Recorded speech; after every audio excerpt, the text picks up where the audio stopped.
Hoje a gente vai falar de duas coisas, uma coisa que é muito importante, que é o desenvolvimento de fundido, sob a ótica do fundidor, né, Arildo? Acho que isso é uma coisa Uhum. importante da gente frisar. Então, assim, eu queria começar esse nosso bate-papo da seguinte forma: na sua visão, quais são as etapas, para a gente conseguir fazer na sua visão, na sua experiência, as etapas para a gente conseguir fazer um bom desenvolvimento de fundido, Arildo? Bom, o que a gente preza sempre, né? É até um pouco estranho dizer isso, mas com a experiência que a gente adquiriu, tem que começar muito bem no orçamento. Quando você faz um orçamento, você tem que juntar com a tua equipe. As lições aprendidas nesse momento são muito importantes. Então, você pega toda a lição aprendida que você tem e durante o orçamento, a primeira coisa, conhecendo o seu processo, você sabe se a peça é viável ou não. Muito acontece de, às vezes, orçar uma peça e depois ela não é viável ao teu processo. Então, juntamente com esse orçamento, você conhecendo as suas variáveis de processo, você já trabalha com um orçamento mais robusto. Ou, dependendo do momento, dependendo da peça, você pode até declinar para depois você não ter nenhuma surpresa. E mesmo nesse orçamento é muito importante que, se for uma peça similar, se for um cliente conhecido, aí já é mais tranquilo também de você iniciar esse desenvolvimento. Agora, quando você não conhece, digamos, um novo cliente, é importante você conhecer os requisitos específicos desse cliente. Saber se você atende todos esses requisitos. Porque às vezes você pode cometer uma gafe e não conhecer, e depois você acaba não atendendo esses requisitos do cliente. E aí, lá na frente, uma vez você nomeado, você acaba vendo que essa peça não é viável porque você não atende algum requisito do cliente. Então, acho que esse é o primeiro passo de você começar um desenvolvimento robusto. Entendi. Não, é muito legal você falar isso, porque assim, a gente fez a live com o Serginho, né, para a gente poder ver o ponto de vista do cliente de fundição, né?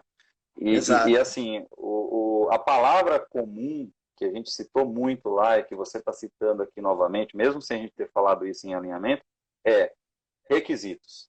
Então, nós Requisito. temos que focar em requisitos, né? Porque assim, os requisitos de uma peça fundida ali durante o desenvolvimento, na minha visão pelo menos, ela está muito relacionada é como se fosse uma cláusula de um contrato, né? Então, uma vez que eu defini os requisitos, eu preciso fazer com que esses requisitos aconteçam. Certo. Assim, eu entendo isso como uma coisa interessante. E dentro desse conjunto, quais as etapas que você elencariam lições aprendidas seria um ponto importante? E o desenvolvimento em si, o que você enxerga assim, das etapas do desenvolvimento? Bom, a partir do momento que você foi nomeado, acho que é muito importante você fazer o kickoff.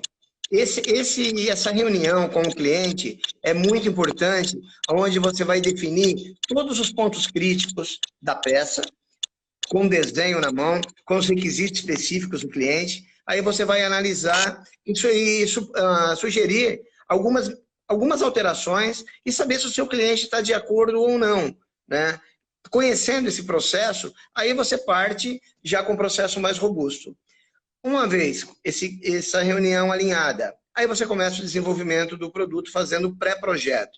O que seria esse pré-projeto? Conhecendo as variáveis do seu processo, que basicamente o ferramental, grau de nucleação, característica de areia, a capacidade da sua máquina, conhecer a sua máquina, até que ponto ela tem uma boa compactação ou um bom deslocamento, né? Aí você começa o pré-projeto. Aí você calcula o módulo térmico. Se você tiver um simulador, ótimo. Se não tiver o simulador, a gente lá 35 anos atrás era na mão, né? Nós não tínhamos essa facilidade de hoje. Então, se você tem o simulador, fica mais fácil. Uma vez encontrado o módulo térmico da peça, aí você parte para a simulação para você ver o layout de emplacamento. Não adianta você estar colocando muitas cavidades na placa, porque você vai gerar uma série de problemas futuramente. Ou você vai ter dificuldade de massalotagem, ou você vai ter dificuldade de transpasse de canais de alimentação, né? Aí você vai ter outros problemas. Então, faz o layout, calcula o módulo térmico, faz o layout, faz a simulação. A partir daí, você definiu o layout da peça. Aí sim, você faz a cotação e inicia o processo de desenvolvimento do ferramental. Então, acho que esses são os princípios básicos aí para você estar começando com um desenvolvimento bem robusto. Uma vez que você fez todas essas etapas, inicia-se a construção do ferramental.